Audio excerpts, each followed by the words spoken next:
Hi guys, it's Angie with Fun Endeavors Tie-Dye Lab. Today I'm going to make an ice-dyed geode, and this one is inspired by Rainbow Obsidian.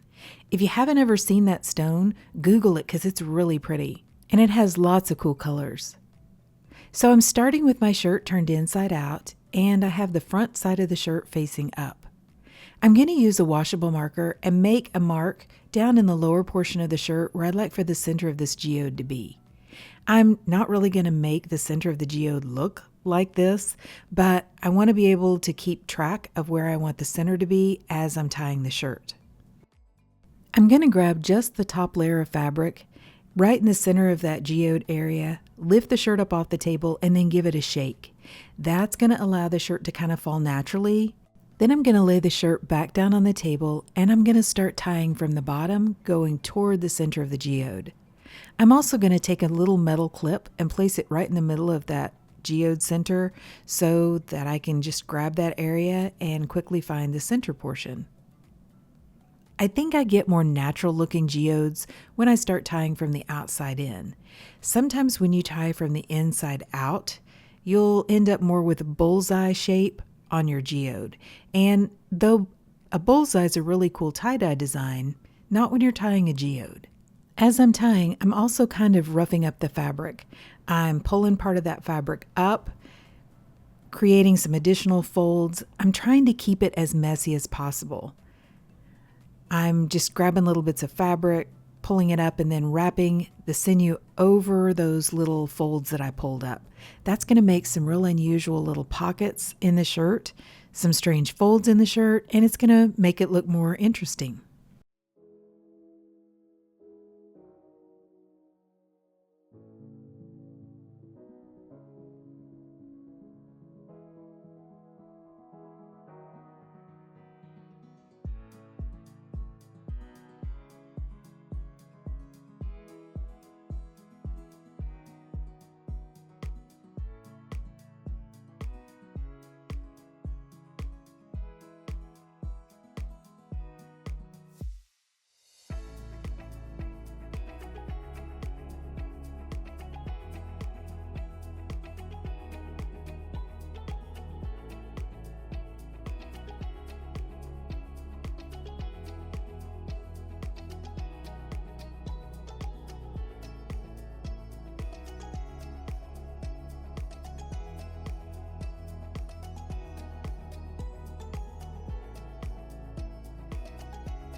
When I get in toward the center of the geode, I'm going to take the clip off and I'm going to start really messing with that fabric at the end. You still can kind of make it a little too much like a bullseye at this point. If you don't mess with that fabric, kind of rough it up. I'm pushing the end down into the rest of the folds, really trying to make it as messy as possible. I'm also going to split my geode.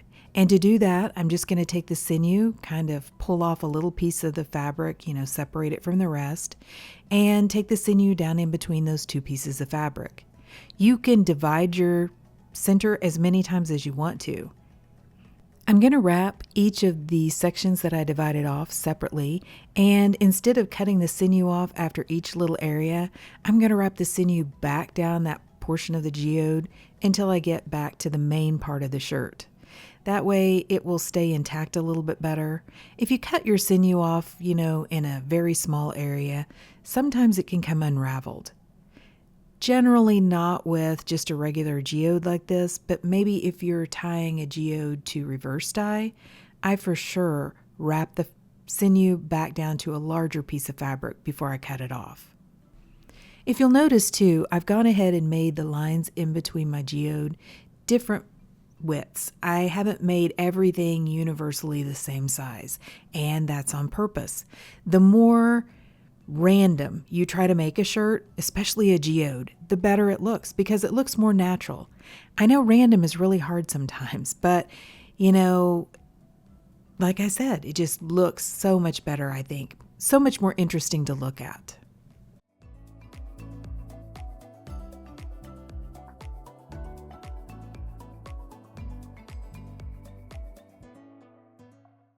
Once I have the entire geode tied up, I'm going to place the shirt aside for a few days and allow it to dry out completely. I think I get better color saturation in the center of my geode when I apply the dye after it's completely dry. If you'd like a little more information about this topic, I have a blog post out on my website discussing this topic, and I have a link to my website down below this video in the description. Before I place the shirt aside, I'm going to kind of straighten it out a little bit. And by that I mean it is going to be a little bit easier to apply the dye if I can get the shirt fairly flat, especially the center of the geode portion. I'm going to turn it and twist it till I have those areas laying mostly flat before I place the shirt aside and allow it to dry out completely. I chose the colors for this geode by just Googling Rainbow Obsidian, and I compared quite a few different photos and chose the colors accordingly.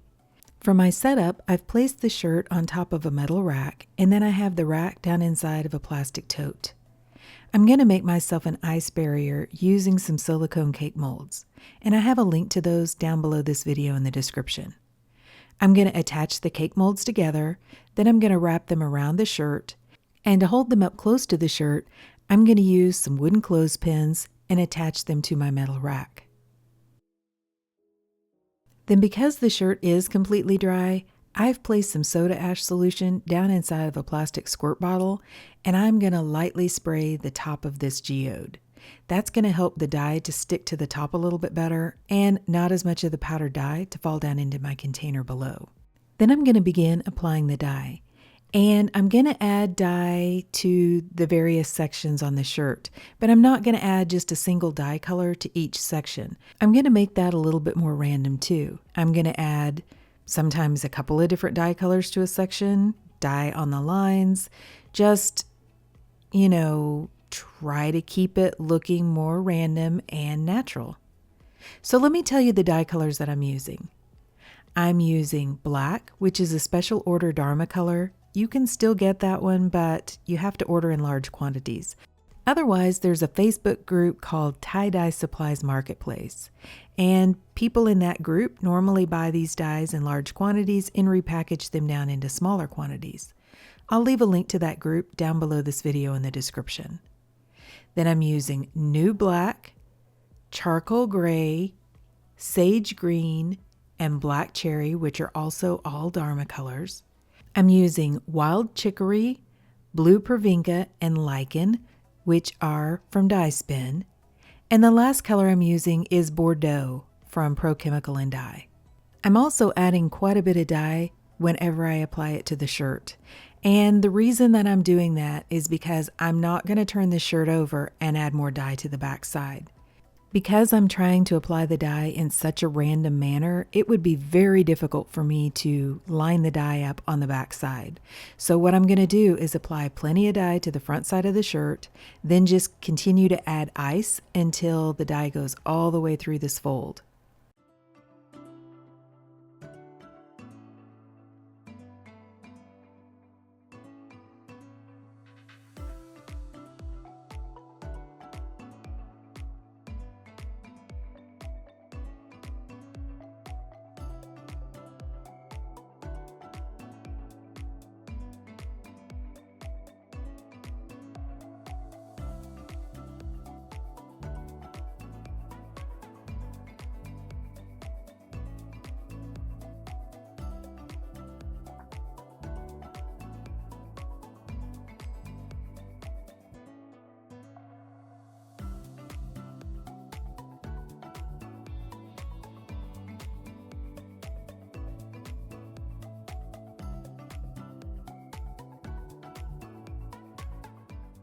Now I'm going to add an additional sprinkle of dry soda ash over the top of the dye, and I'm adding the extra soda ash because, as I mentioned earlier, I'm going to add a lot of ice to the top of this shirt. And I want to make sure that as the ice melts and runs through the shirt, it doesn't rinse out all the original soda ash from the soda ash soak. This dye needs that raised pH from the soda ash so that the dye will properly bond with the fabric. Then I'm going to add on a layer of ice and place the shirt aside and allow the ice to melt. After the first layer of ice melted, I came back and added 2 more layers of ice to the shirt. I can't pile the ice very high because the shirt is pretty thick. So I just continue adding layers of ice until most of the dye on top has dissolved and run through the shirt. And because I have this on a rack, I can look underneath the shirt to see if the dye is going through to the back side really well. After all the ice melted, I allowed the shirt to continue processing and left it to process for about 48 hours before I began rinsing it.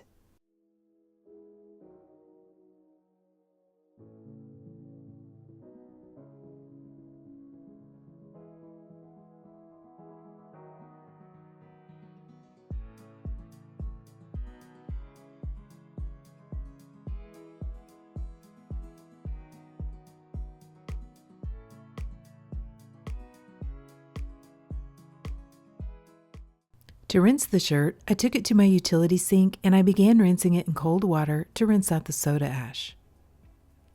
After rinsing in cold for a while, I went ahead and untied the shirt and warmed the water up to hot and continued rinsing in hot water to rinse out the excess dye that didn't bond with the fabric. Instead of rinsing for a long time, I went ahead and soaked the shirt.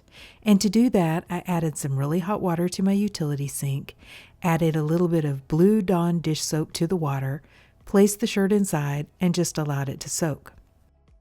When the water cooled off, I changed it out, and I continued that soaking process until my water was remaining almost clear. Then I put the shirt, along with some Dharma's professional textile detergent, into my washing machine, and I washed it using a hot water cycle. Okay, so I've washed, dried, and ironed the shirt, and let's see what it looks like. Okay, so what do you guys think? I think this one looks really pretty. The colors are a little bit more vibrant in my shirt than they were in the reference photo that I was looking at. You know, I looked at quite a few different photos of Rainbow Obsidian, and some of them were lighter and darker, but my shirt is more vibrant than most of the photos that I saw. But it does have like the purple colors, the more sagey green colors, a little bit of the red, some of the darker influences from the black. But I just think it's a really pretty shirt. And I think my Geode center ended up looking really pretty too.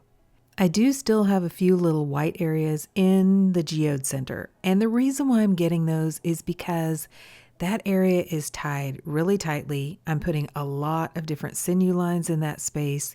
And I just don't think that the dye can get down into the center of that very well. I just think it's tied too tightly. So I probably need to open that center up a little bit, maybe not make quite as many interesting little areas in the center of the geode. And I think that would have eliminated the white spaces that I have.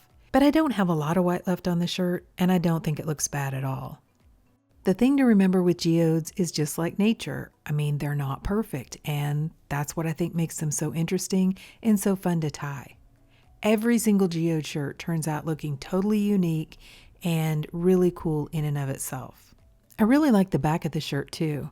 You know, the way the different sinew lines flow. I just think it's a really cool effect. And like I said, I just really like these colors together. I think they're so pretty.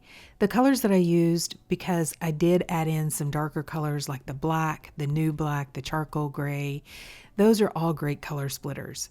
And pairing those cool color splitting colors with a few of the lighter colors, because I tried to go a little bit lighter on the blues and on the greens. Now, the reddish colors that I used were a little bit darker, but I think they all blend together so nicely. It's a good combination of light and dark, and it just, I think, really stands out on this shirt and makes it look really cool to look at. So I really love the shirt, but what do you guys think? Please drop me some comments down below and let me know. And I'm always looking for inspiration for some new geode shirts. So if you know of a particular kind of stone that's really cool, drop me a comment about that one down below too and let me know. And I'll see if I can look it up online and maybe get some inspiration to do another geode shirt. I like to use both real stones where I get inspiration for geode shirts, and then occasionally I'll just put colors together that I think look great together and make a geode shirt that way. But I'd love to know if you guys know of some really cool stones. And if you've enjoyed watching the video, I sure would appreciate it if you would like it, and if you'd subscribe to my YouTube channel. If you'll hit the bell, you'll receive a notification whenever I upload a new video. Thank you all for watching, and I hope you have a great day.